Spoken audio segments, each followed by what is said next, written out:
Hello to you all, and welcome back to our study today through Deuteronomy chapter 13. A little bit of a shorter chapter. This one probably shouldn't take as long.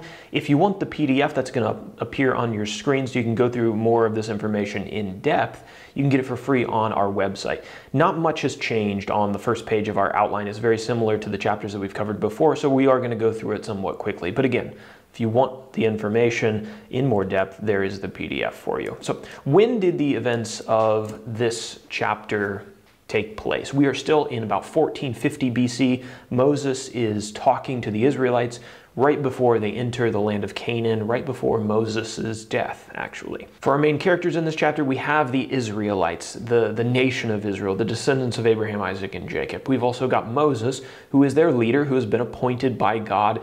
And as we just talked about, Moses is presenting God's law to them, reminding the Israelites of God's law so that they don't forget it when they go into the promised land that they've been waiting to go into for so long.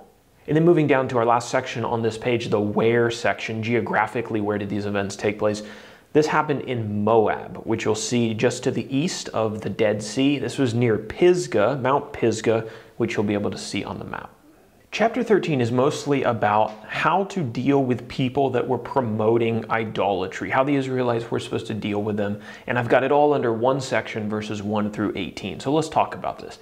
At the end of Deuteronomy chapter 12, you'll remember that Moses began a series of warnings, warning the people about the temptation to participate in idolatry when they entered into the land of Canaan. Now in chapter 13, he continues those warnings and he tells the people how to deal with individuals who are trying to entice others to come and worship idols with them. So he says that if there was a prophet or a dreamer, is the term he uses, if a prophet or a dreamer arose amongst the people and enticed the people to come and worship these pagan gods, that prophet or dreamer was supposed to be disregarded as authentic and as having come from God, and he was to be put to death. If anyone in the camp of Israel was discovered encouraging other people to worship idols, other Israelites to worship idols, no matter how close the relation to that person, didn't matter if it was your brother, your best friend, the person who discovered it was required to report it. The person promoting the idolatry was to be put to death by stoning. And this public stoning of that person was to be a warning to the other people in Israel who might be considering participating in idolatry or trying to tempt somebody else, encourage somebody else to get involved in it. We're told at the end of this chapter that if an entire town was discovered to be participating in idolatry, the inhabitants of that town were to be killed, everything in that town was to be burned, and the town was not to be rebuilt. So you can see, I mean, this is a heavier chapter, even though it's short, but you can see just how much God cared that this cancer, this corruption of idolatry, did not get into the Israelite community, and that if somebody was discovered promoting it, serious consequences awaited them. And that takes us down to our application, which is a little bit heavy as well, but it is important for us to keep in mind. As you read through the Bible, you'll find that God reserved some of his harshest condemnations to people who led others into sin.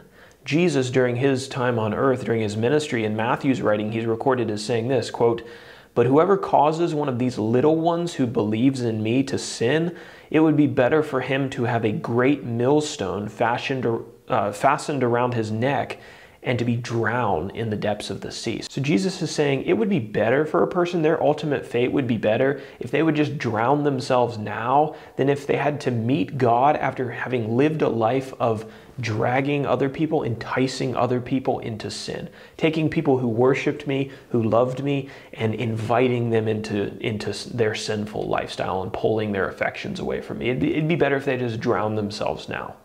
Right? That's pretty serious. As believers, we need to take these warnings very seriously. God is not going to be kind to people who intentionally promote and lead others into sin.